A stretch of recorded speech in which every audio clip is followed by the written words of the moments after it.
sadaka zidi ya roho ya hasala. Twende Mambo ya Nyakati wa kwanza 21 mstari wa kwanza mpaka ule wa 30. Mimi nitasoma kwa uchache. Tena Shetani akasimama juu ya Israeli, akamshawishi Daudi kuwahesabu Israeli.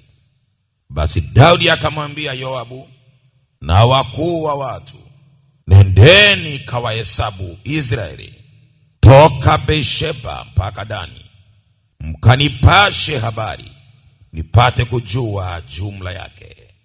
Naye Yoabu akasema, Bwana na waongeze watu wake 100 hesabu yao ilivyo, lakini bwana wangu mfarume, si wote watumishi wa bwana wangu? Mbona basi bwana wangu anataka neno hili? Mbona awe sababu ya hatia ya Israeli? Lakini neno la mfarume likawa na nguvu juu ya Yoabu. Kwa Yoabu akaenda zake, akapita kati ya Israeli wote, akafika Yerusalemu. Naye Yoabu akamtolea Daudi jumla ya hesabu ya watu, nao wote wa Israeli walikuwa watu 1000 mara 1000 100,000 wenye kufuta panga, na Wayuda watu 470,000 wenye kufuta panga.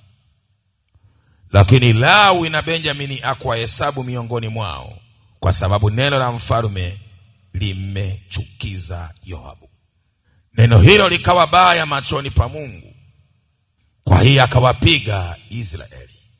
Naye Yoabu akamwambia Mungu, nimekosa sana, kwa kuwa nimelifanya jambo hili, lakini sasa uondolee mbali na kusii uovu wa mtumishi wako, kwani nimefanya upumbavu kabisa. Naye Bwana akanena na Gadi mwonaji wake Daudi akasema, nenda ukanene na Daudi ukisema, Bwana asema hivi, nimekuwekea mambo 3, kati ya haya ujichagulie moja, nikutendee hilo. Basi Gadi akamwendea Daudi akamwambia, Bwana asema hivi, kubali upendavyo.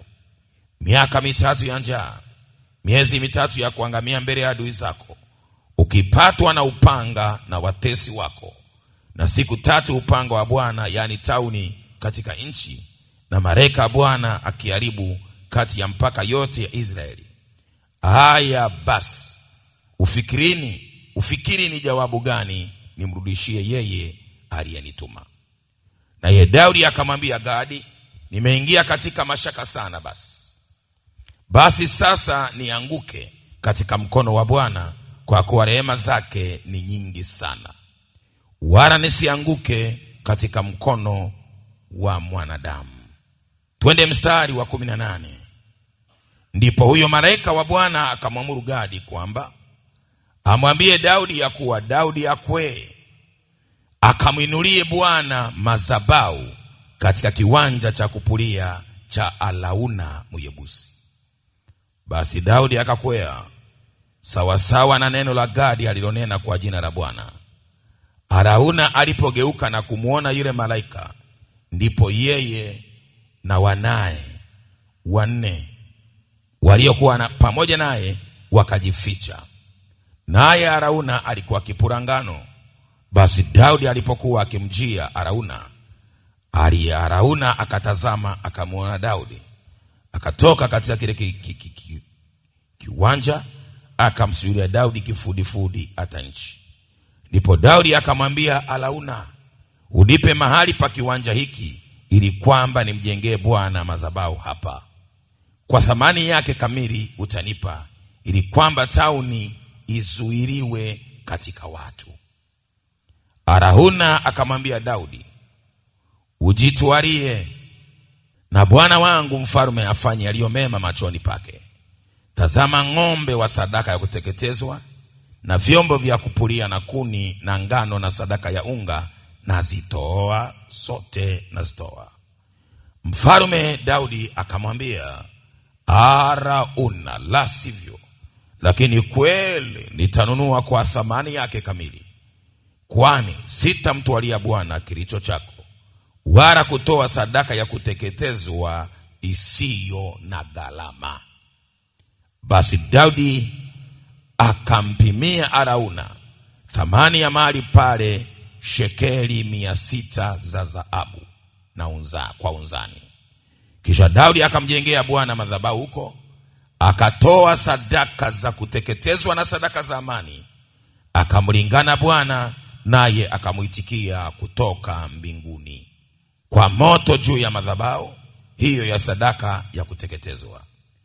Bwana naye akamwamuru malaika, naye akarudisha upanga wake katika arlani mwake tena. Wakati huo Daudi alipoona ya kwamba Bwana amemuitikia katika kiwanja cha Arauna Myebusi, utoa dhabihu huko, kwa maana ile maskani ya Bwana aliyoifanya Musa jangwani na madhabahu ya sadaka za kuteketezwa yalikuwapo wakati wa mahali pa juu pa Gibeoni. Wala Daudi hakuweza kwenda mbele yake ili kumuuliza Mungu, kwa sababu aliona hofu kwa ajili ya upanga wa yule malaika wa Bwana. Inua mikono yako miwili tuombe. Baba rima shaka, neno lako ni kweli na ni amina. Wewe ni Mungu mtakatifu uliye mwema, wewe unayefungua vilivyofungwa, wewe unayeponya na kutuondolea asala. Ibada hii Mungu ni ibada ya kushughulika na roho asala, ili mkono wako uliodari unyooshwe kwa ajili yetu. Wewe uliondoa asala ya watu kufa iliyokuwa juu ya taifa la Israeli kupitia Daudi alipoachilia sadaka yenye gharama. Baba, naomba neno hili likathibitike na kusikika kwa kila anayetaka kukataa asala kwenye mfumo wake wa maisha. Baba, naomba baraka yako idhihirike na kuonekana katikati yetu. Kila mmoja wetu aseme amina. Somo letu hili lina malengo makubwa manne. Lengo la kwanza, utumie mfumo wa sadaka kudhibiti roho ya asala inayotokana na mfumo wa kiroho unaotawala eneo unalofanyia kazi au huduma. Kwa msisitizo hapo ni kuondoa upinzani uliowekwa kisadaka mbele yako. Mambo ya Walawi 17:7 anasema, wala hawatatoa tena sadaka zao kwa wale majini ambao wafata ili wafanye uasherati nao. Sheria hii itakuwa sheria milele kwao kizazi na kizazi. Kwa andiko hili linaonyesha waziwazi kuna mfumo wa majini unaopokea sadaka toka kwa wanadamu. Unaitwa mfumo wa mizimu, unaitwa mfumo wa mashetani, ambao wanadamu wanatoa sadaka kwenye mifumo hiyo ili kujitengenezea faida za kiroho na faida za kiuchumi. Kwa sisi tunaambiwa tusitoe hizo sadaka zetu kwa hiyo mifumo. Kwa ili kudhibitisha kwamba kuna watu wanatoa, twende Ufunuo 18 mstari wa 1 hadi wa 3. Baada ya hayo naliona malaika mwingine akishuka kutoka mbinguni, haleluya, mwenye mamlaka kuu ya nchi ikaangazwa na utukufu wake. Akalia kwa sauti kuu akisema, umeanguka, umeanguka Babeli ule mkuu, umekuwa maskani ya mashetani na ngome ya kila roho mchafu na ngome ya kila ndege mchafu mwenye kuchukiza. Kwa kuwa mataifa yote wamekonywa mvinyo ya ghadhabu ya uasherati wake, na wafalme wa nchi wamezini naye, na wafanya biashara wa nchi wamepata mali kwa nguvu za kiburi chake. Bwana Yesu apewe sifa sana. Kwa maandiko hapa yanathibitisha kwamba wako wafanya biashara, wako wafalme wa nchi wenye position, wenye nafasi, wanaotumia mfumo wa mashetani, mfumo wa miungu, mfumo wa majini kujitengenezea faida za kiroho na faida za kiuchumi katika kile wanachokifanya. Lengo la pili la somo letu, utumie sadaka kama ufunguo wako kufungulia lango la faida katika kile ukifanyacho. Twende kitabu cha Ayubu 41:11. Biblia inasema, ni nani aliyetangulia kunipa hata nimulipe? Kila kilicho chini ya mbingu nzima ni changu. Kwa hiyo hapa msisitizo, uweke sadaka yako kwenye lango la kile ufanyacho ama unachokusudia kufanya. Twende Ayubu 42, ule mstari wa 7 mpaka ule wa 9. Basi kawa baada ya Bwana kumwambia Ayubu maneno haya, Bwana akamwambia huyo Elifazi Mtemani, hasira zangu zinawaka juu yako na juu ya hao rafiki zako wawili, kwa kuwa nyinyi amkunena yaliyo sawa katika habari zangu, kama alivyonena mtumishi wangu Ayubu.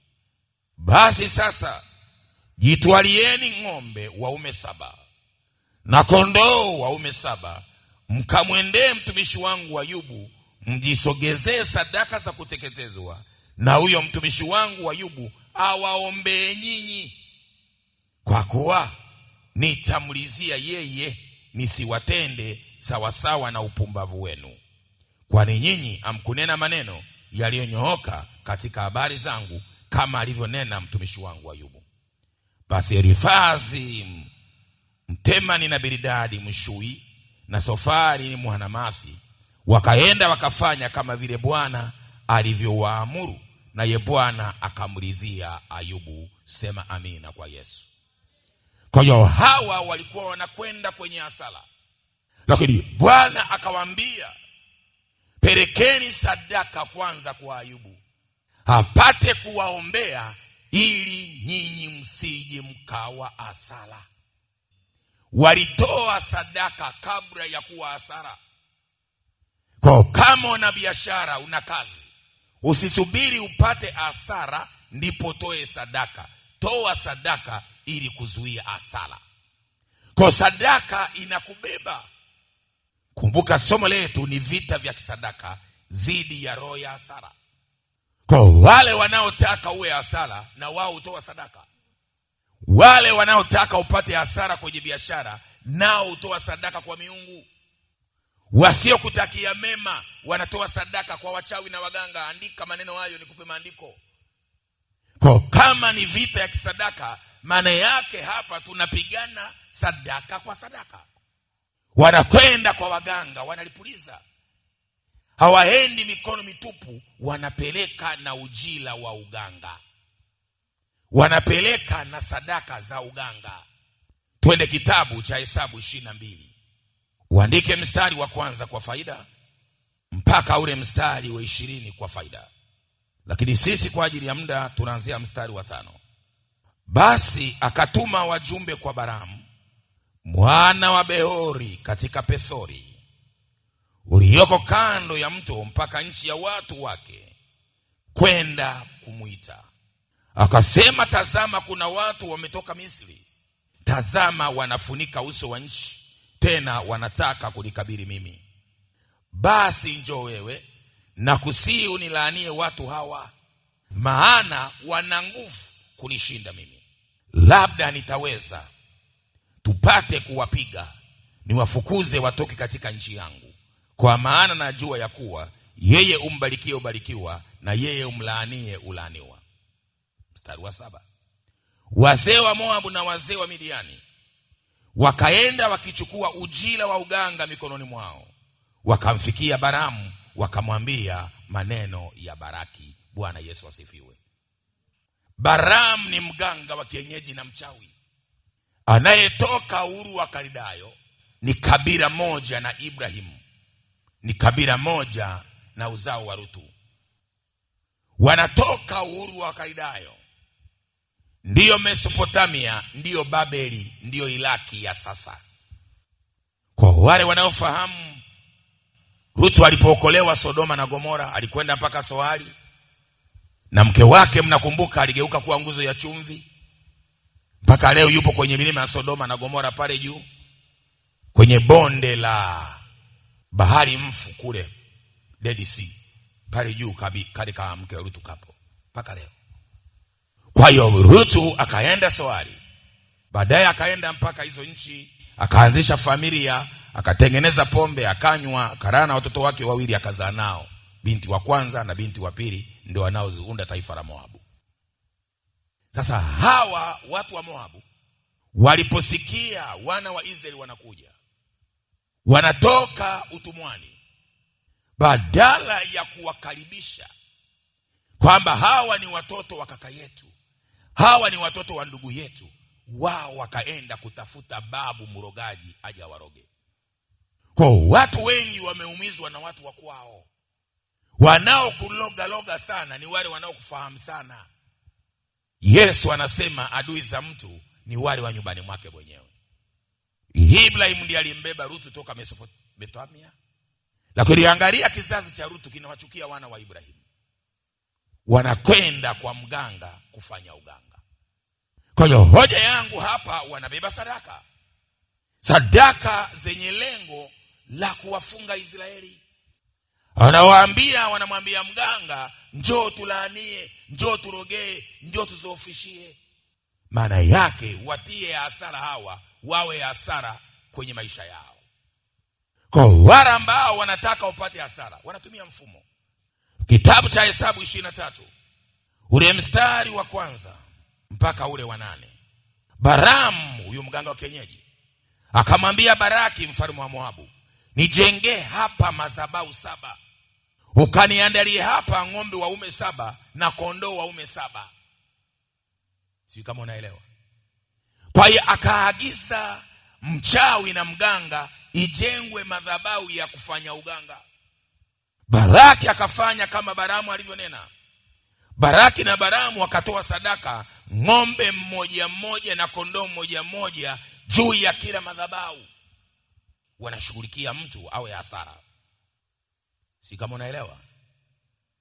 Balaamu akamwambia Baraki, simama karibu na sadaka yako, nami nitakwenda, labda Bwana atakuja kuonana nami, na lolote atakalo nionyesha nitakwambia. Akaenda hata mahali peupe juu ya kilima. Bwana Yesu asifiwe sana. Kwa hiyo hapa tunaona Balaamu anampa maelekezo ya kiganga Baraki mfalme atoe sadaka. Akamwambia kasimame karibu na sadaka yako, maana yake ni vita ya kisadaka unaopambana nao, na wenyewe wametoka Misri kwa kutoa sadaka anaitwa Pasaka. Kutoka sura ya 12 kuanzia mstari wa kwanza, Mungu anatoa maelekezo kwamba kila familia ya Mwisraeli, kila familia ya Mwebrania, kila familia ya mtu wa Mungu, hawa walioko Misri watoe sadaka. Kutoka 12 andika mstari wa kwanza mpaka 51 utasoma. Bwana anawaambia toeni sadaka. Kabla ya kutoka Misri walitoa sadaka ya nini? Sadaka itakayowafanya wao wawe faida, sio hasara. Sadaka wanaitoa kabla ya kutoka. Na Bwana anasema Kutoka 12:13, nitakapoiona sadaka yenu kwenye mlango. Kutoka 12:13 nafundisha. Watu hawa wamekula hasara miaka 430. Siku ya kuondoka waliondoka kisadaka. Kwa na wewe kama unataka utoke kwenye hasara kwenda kwenye faida, anzisha safari ya kisadaka. Kama unataka kutoka kwenye hasara za ukoo, kama unataka kubadilisha maisha yako ya kiroho na maisha yako ya kiuchumi, fanya vita vya kisadaka. Pasaka ni sadaka, sio sikukuu. Sadaka ya Pasaka ndiye inazaa sikukuu ya Pasaka. Sasa wengi wanakimbilia kwenye sikukuu, wanasahau ni sikukuu ya nini. Kwa Bwana anawaambia toeni sadaka ya Pasaka, iwafungulie mwanzo wa mwezi, iwafungulie mwanzo wa mwaka, na iwafungulie mwanzo wa utumishi. Kwa na wewe kama unahitaji kuwa na mwanzo mpya, usisahau kufanya vita vya kisadaka. Kwa anawaambia kila mtu, anasema nami nitapita katika nchi ya Misri usiku huo, nami nitawapiga wazaliwa wa kwanza wote katika nchi ya Misri, wa mwanadamu na mnyama, nami nitafanya hukumu juu ya miungu yote ya Misri. Mimi ndimi Bwana. Basi na ile damu itakuwa ishara kwenu katika zile nyumba mtakazokuwemo. Nami nitakapoiona ile damu. Damu ya nini? Damu ya mwana kondoo wa Pasaka. Damu ya mwana kondoo wa Pasaka ni sadaka. Nitakapoiona. Kwa hiyo ni lazima ujifunze kwamba Mungu uziangalia sadaka zetu. Andika, Mungu uziangalia sadaka zetu zinazotolewa kwa malengo. Kwa mahali ambapo panawekwa sadaka, kuna vita vya kisadaka, ili wana wa Israeli watoke kwenye umaskini, watoke kwenye utumwa, watoke kwenye maisha hasara ya kutumikishwa, walidaiwa sadaka. Angalia walipotoa sadaka, kilitokea nini? Matokeo ya sadaka ya Pasaka. Andika Mwanzo 12 mstari wa 35 na 36. Wana wa Israeli wakafanya kama neno lile la Musa. Wakataka kwa Wamisri vyombo vya fedha na vyombo vya dhahabu na mavazi. Bwana akawajalia kupendelewa na Wamisri, hata wakapata kila walichokitaka. Halo.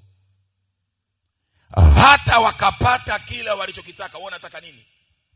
Kwa kile unachokitaka ni lazima ukiwekee sadaka kwanza kabla ya kukipata kile unachotaka. Kile unachotaka kabla ya kukipata kiwekee sadaka kwanza, kitolee sadaka kwanza, kwa sababu ndani ya sadaka ndimo kuna kile unachotaka. Kwa kama unataka faida kwenye biashara, weka sadaka. Kama unataka nafasi ya maana kazini kwako, weka sadaka. Kama unataka kuinuliwa kimikakati na kimaisha, weka sadaka. Ayubu, Zaburi 20:3-4. Bwana azikumbuke sadaka zako, Bwana azitakabali dhabihu zako, na Bwana akujalie haja ya moyo wako. Iko wapi? Kwenye sadaka. Bwana akawajalia kile walichokuwa wanataka. Andika, kile tunachotaka kinawekewa sadaka kwanza kabla ya kukipata. Hawakupata fedha, hawakupata dhahabu, hawakupata walichokuwa wanataka bila kutoa sadaka ya Pasaka.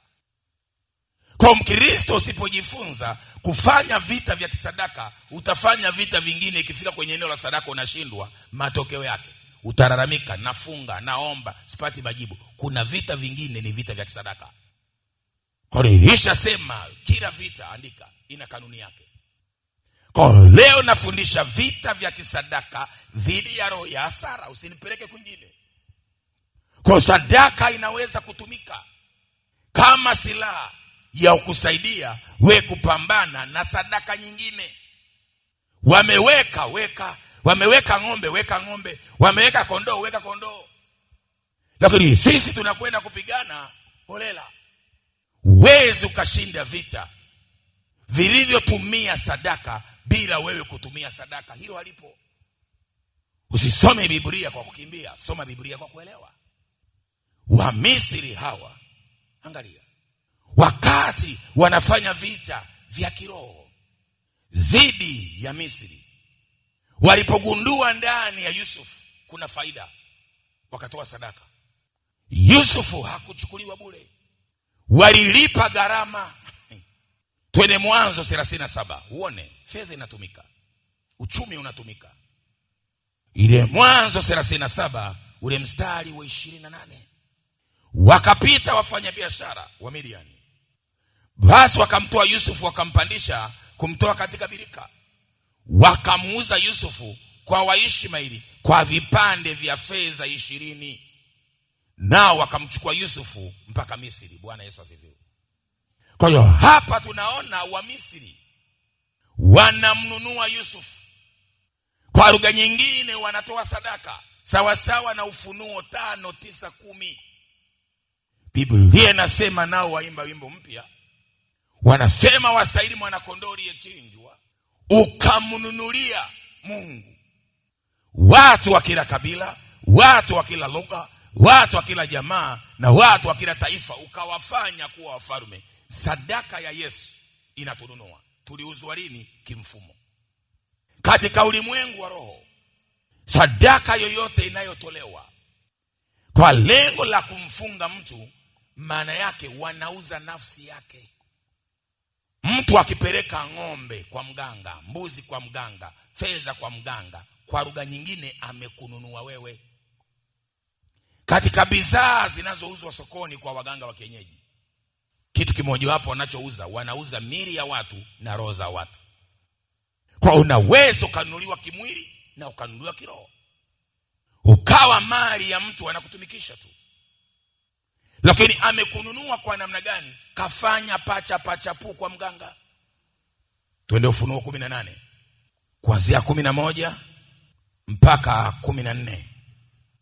Anasema, nao wafanya biashara wa nchi walia na kuomboleza, kwa sababu hapana mtu anunuaye bidhaa yao tena, bidhaa ya dhahabu na ya fedha na ya kito cha thamani, ruru na kitani nzuri na nguo ya rangi ya zambarau na hariri na nguo nyekundu na kila mti wa udi na kila chombo cha nyepembe na kila chombo cha mti wa thamani nyingi na cha shaba na cha chuma na cha malimali na mdarasini na iliki na uvumba na maaramu na ubani na mvinyo na mafuta ya zaituni na unga mzuri, ngano na ng'ombe na kondoo na farasi, magari na miili na roho za wanadamu. Kwa hiyo katika bidhaa inayouzwa katika ulimwengu wa roho, pamoja na miili na roho za watu. Ndio maana Ufunuo 5:9-10, Yesu alikwenda sokoni kwenda kutununua. Maana yake alifanya vita ya kisadaka. Andika, msalaba ni vita vya kisadaka. Msalaba wa Yesu ni vita ya sadaka. Kwa Yesu alikwenda msalabani kufanya vita, ili mimi na wewe tusiwe asala. Yesu akikununua kwa damu yake, maana yake anakutoa kwenye mfumo wa asala, anakupeleka kwenye mfumo faida. Yohana 3:16, kwa maana jinsi Mungu aliupenda ulimwengu hata akamtoa mwanae wa pekee, ili kila amwaminie asipotee, bali awe na uzima wa milele. Lakini ukienda Injili ya Luka sura 22 ule mstari wa 39 hadi 47, Yesu anasema, Baba, ikiwezekana kikombe hiki kiniepuke. Maana yake alikuwa na vita, namna ya kujitoa sadaka ili sisi tuwe faida. Biblia inasema malaika kutoka mbinguni wakaja wakamtia nguvu. Vita vya kisadaka kuvipigana unahitaji kutiwa nguvu, si rahisi sana. Kwa hiyo hapa tunaona hawa Waishmaeli wanamnunua Yusufu, wanaenda naye. Waliomnunua Yusufu wakafaidika naye. Kasome habari ya Potifa, Mwanzo 39. Akafanikiwa kwa sababu Yusufu amebeba faida. Andika, faida ni roho kabla ya kuwa mali. Mwanzo 39, Biblia inaeleza waziwazi Yusufu akafanikiwa. Yale mafanikio ya Yusufu hayakuwa ya kwake, yalikuwa ni ya Potifa. Waliomnunua Yusufu walinunua uchumi. Ukienda Mwanzo 41:37 na kuendelea, unamuona Farao anasema, na tupate wapi mtu faida kama huyu, mtu mwenye roho wa Mungu ndani. Farao akamweka Yusufu kuwa bwana miradi yote. Akamwambia Yusufu, kwa neno lako Misri itatawaliwa, kwa neno lako watu wangu watakwenda, kwa neno lako uchumi utaenda. Yusufu akawa bwana mkubwa, waziri mkuu wa Misri. Si kwamba walimpa Yusufu waziri mkuu kwa kumpenda, waliipa roho ya Yusufu nafasi. Yusufu hakupewa nafasi, roho yake. Farao anasema, tupate wapi mtu mwenye roho ya Mungu ndani? Alikuwa anatafuta aina ya roho. Aina ya roho ndiyo aina ya matokeo ulio nayo.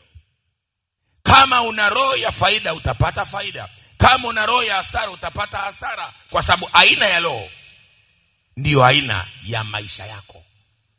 Mpenzi, ufanikiwe katika mambo yote kama roho yako ifanikiwavyo. Kwa kama roho yako haijafanikiwa, possibility ya kufanikiwa kimwili haipo.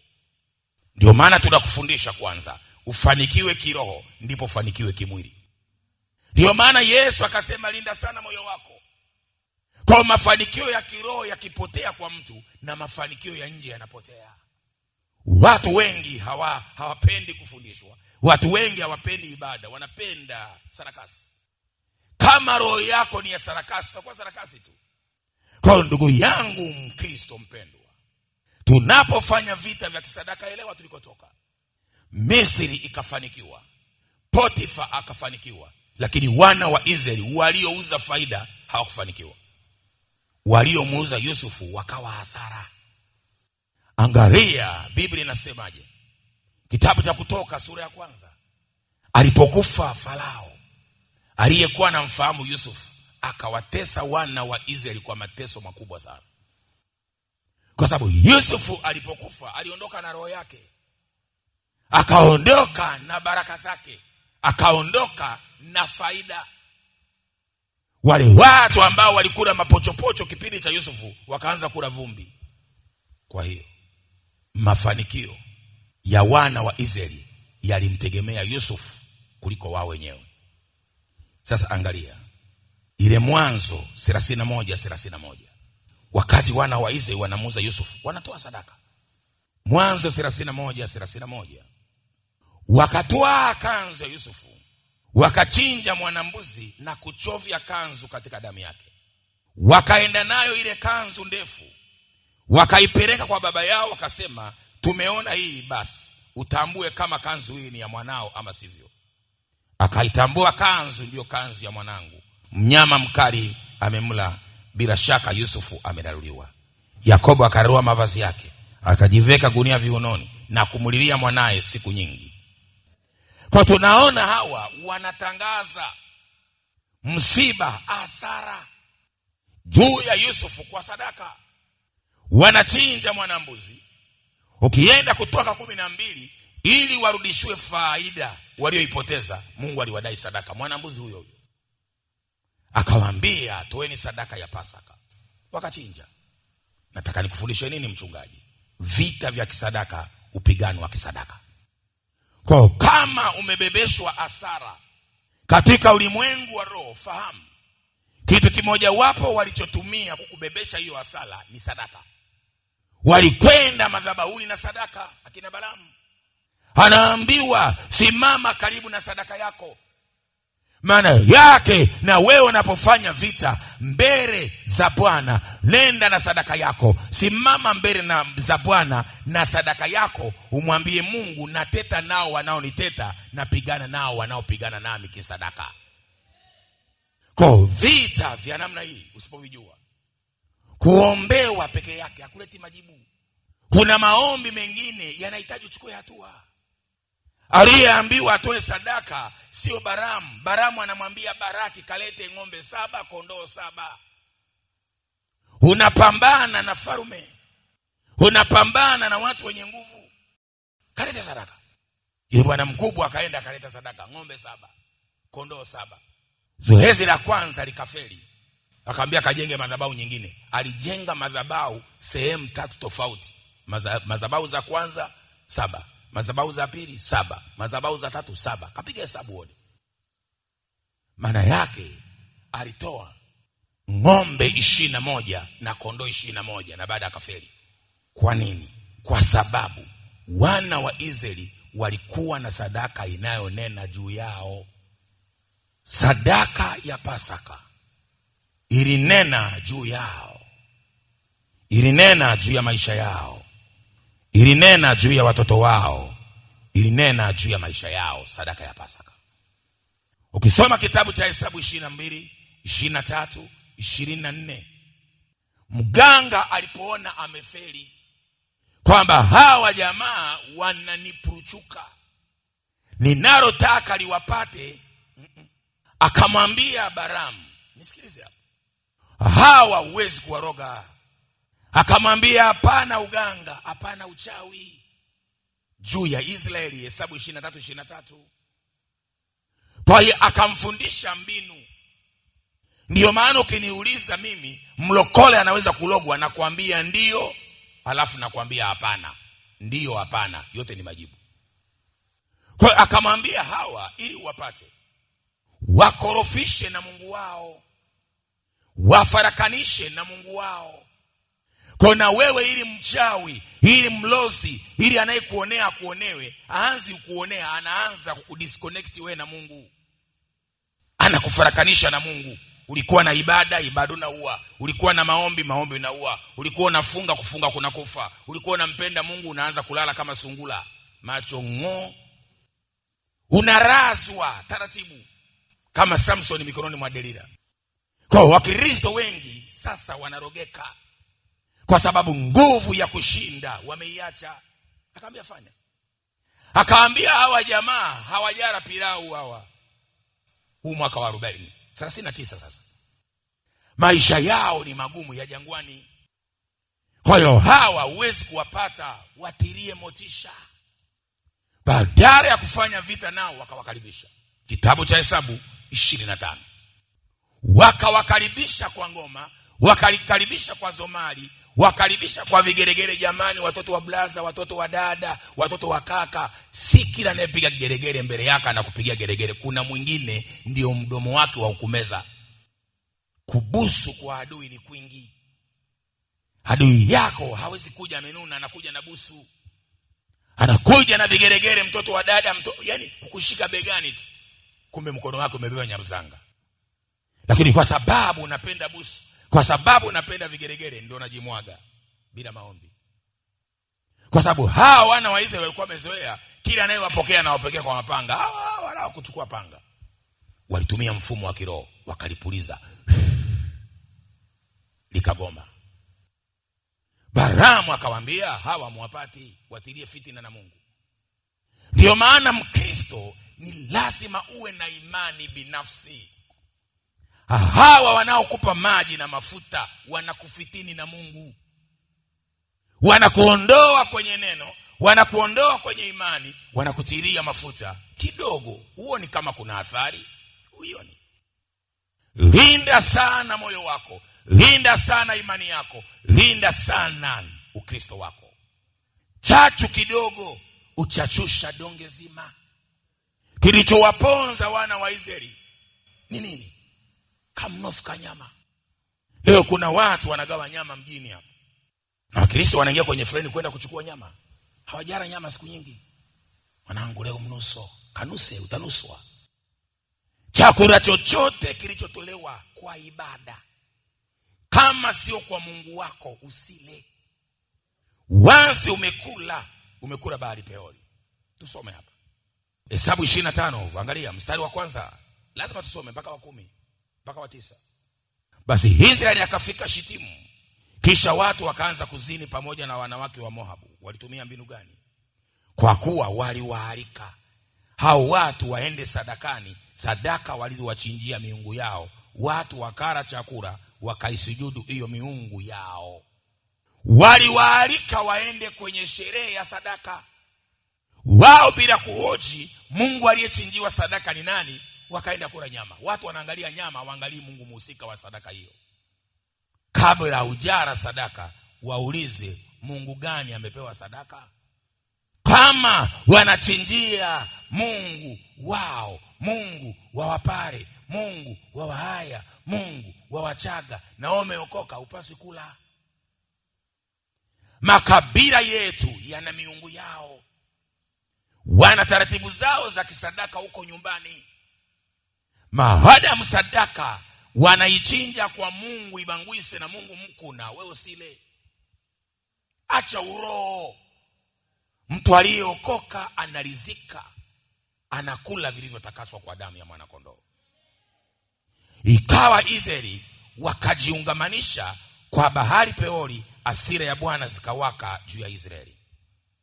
Nao waliokufa kwa hilo pigo walikuwa watu 24,000 hesabu yao. Ule ni mstari wa 9.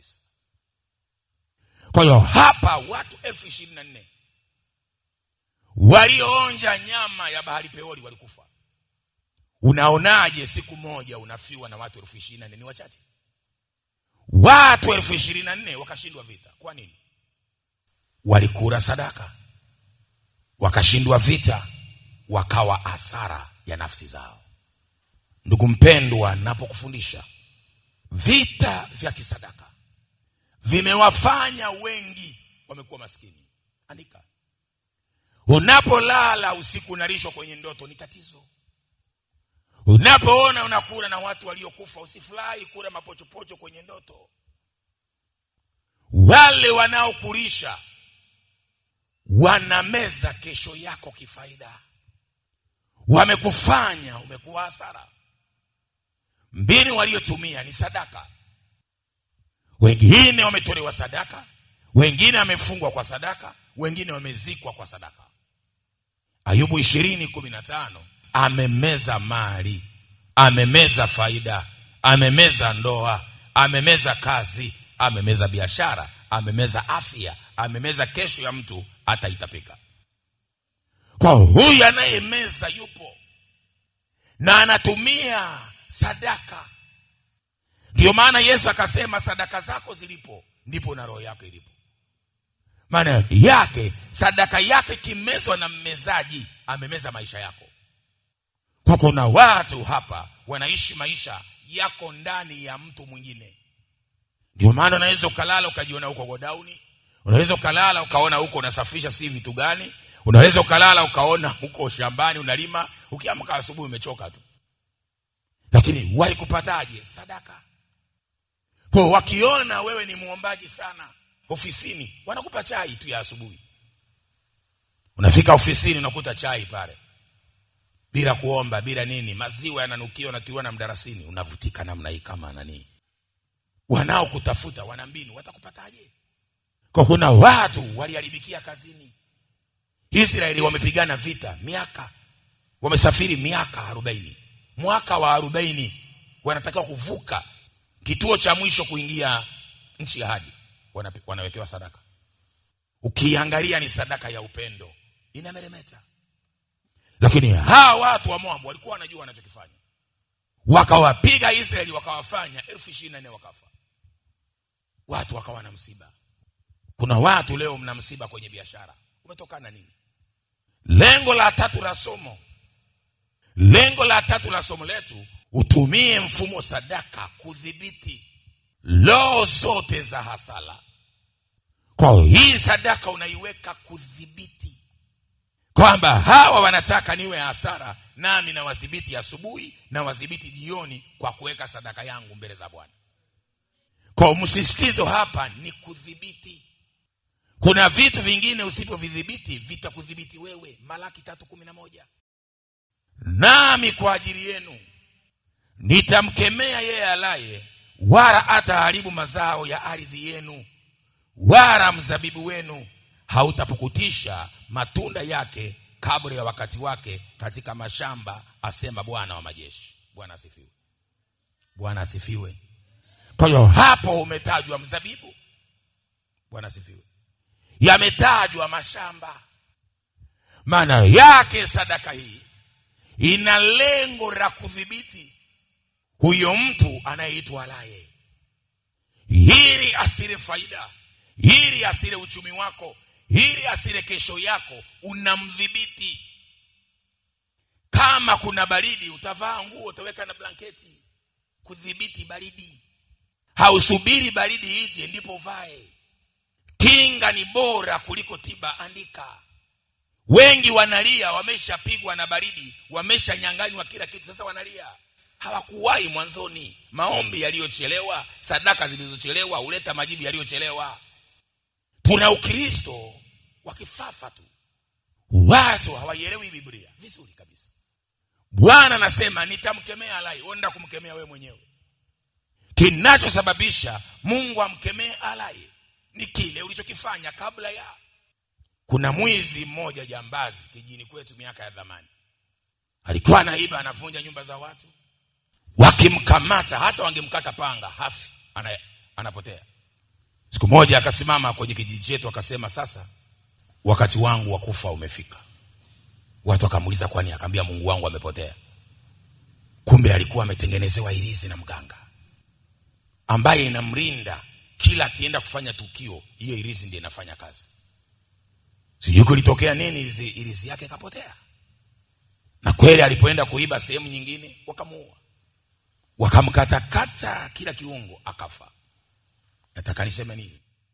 Kama wavaa irizi wanajua zinawalinda kabla ya, iweje we Mungu asikulinde kabla ya?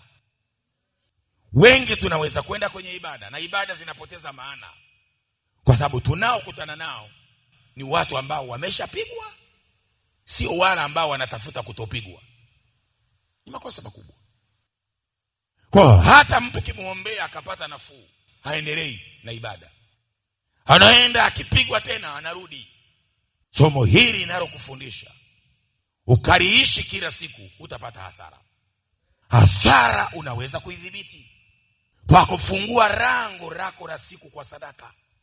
Ukamwambia Baba, naiweka sadaka hii, uwe mdhamini wangu.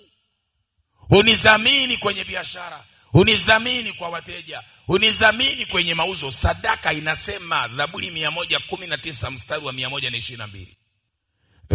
Bwana, uwe mdhamini wa mtumishi wako. Akiwa anafanya nini? Anatumika ili apate mema, ili apate faida, ili apate mema, ili apate faida. Wenye kiburi, wachawi, waturutumbi wasije wakamshinda. Zaburi 119 mstari wa 122. Nenda Kutoka sura ya 8 mstari wa 11. Biblia inasema Musa alipoinua mikono, Israeli wakashinda. Musa aliposhusha mikono, Israeli wakapigwa. Kwa mikono iliyoinuliwa mbele za Mungu kisadaka ni lazima ipokee ushindi kiuchumi. Andika, mikono iliyoinuliwa mbele za Mungu kisadaka kabla itafanikiwa kiuchumi, kwa sababu Bwana anasema, Kumbukumbu la Torati 28:8, kazi yoyote utakayoweka mkono wako, mimi Mungu nitaibarikia. Kwa lazima mkono wako huo umebeba kitu kinaitwa faida. Usiende na mkono wa hasara, nenda na mkono wa faida. Na mkono wako ili uwe faida, ni lazima kuwepo na sadaka mkononi. Hizi sio sadaka zile za kwamba kuna sasa hivi ni kipindi cha kutoa sadaka, shika sadaka. Hapana, ni sadaka ya kudhamiria. Unajiwekea utaratibu wa maisha kwamba hili soko la biashara hili liwe langu. Kila siku nafungua lango la soko. Isaya 60:11. Isaya 60:11 anasema, na malango yako yatakuwa wazi daima, yasifungwe usiku, yasifungwe mchana. Wakati watu wanakwenda kulala, wewe ndio unaamka. Kabla ya biashara, fanya maombi na sadaka mbele za Mungu kufungua lango la siku. Anasema lango kilifungua, Isaya 60:11, watu wa mataifa wakiongozwa na wafalme wao watakuletea utajiri. Lakini ukalala, wao wakufungulia mlango, wafa. Kitabu cha Ufunuo 3:20, Yesu anasema, tazama nasimama mlangoni nabisha, yeye atakayenifungulia mlango nitaingia. Mlango gani? Wa biashara. Nitaketi naye, nitakula naye, nitafanya biashara naye. Sio kila mfanya biashara anayefanya biashara anauza. Kuna wengine waenda bure, warudi bure. Kasome Ufunuo 18:11. Na wafanya biashara wa nchi wanaomboleza, hakuna mtu anenua bidhaa zao. Nenda Hagai 1:6, mmepanda mbegu nyingi mkavuna kidogo. Kwa vita vya kisadaka vinapiganwa langoni. Andika, kwenye lango la biashara pigana vita, kwenye lango la soko pigana vita, kwenye lango la huduma pigana vita, kwenye lango la ndoa pigana vita, kwenye lango la kabila pigana vita, kwenye lango la ukoo pigana vita, kwenye lango la maisha yako, la kazi, la wizara, la taasisi yako pigana vita kisadaka. Kazini kwako ni lango, kabila lako ni lango, ukoo wako ni lango, familia yako ni lango. Kwa hilo lango lazima ujue linapitisha nini. Kuna malango mengine yanapitisha hasara. Nenda kitabu cha Waamuzi 5:8. Anasema walichagua miungu mipya, ndipo kulipokuwepo vita langoni. Kwa vita vya kimiungu vinapiganwa kwenye lango. Unapotaka kupita wanasema upiti. Ili upite, weka sadaka itakayokupitisha. Kwa imani toa sadaka. Kwa imani fungua lango kisadaka. Lile utakalolifungua litafunguliwa, na lile utakalolifunga kwenye lango litafungwa. Isaya 22:22. Ni lazima tufanye vita. Ni lazima tupambane. Ni lazima tupigane. Tunaweka sadaka mbele za Mungu kuhakikisha kwamba hii vita tunaishinda. Kama majini tunaona yanapewa sadaka, we Mungu unampa nini? Tumesoma hapa Walawi 17:7 anasema msipeleke sadaka kwa majini. Maana yake yako majini yanakula sadaka. Yako majini yanakula udi na ubani. Asubuhi unaenda mbele za Bwana na kapambio. Maombolezo 2:19. Bwana anasema inuka ulalamike mwanzo wa makesha, kabla ya kujacha. Uminulie Bwana Mungu mikono kwa ajili ya watoto wako, kwa ajili ya biashara yako, kwa ajili ya kazi yako, kwa ajili ya maisha yako. Muinulie Mungu mkono kabla hujacha. Kabla ya leo lazima uione leo. Kuna watu hawana leo, zishachukuliwa. Ombea leo yako ikutengenezee kesho. Itolee sadaka leo yako ikupe kesho.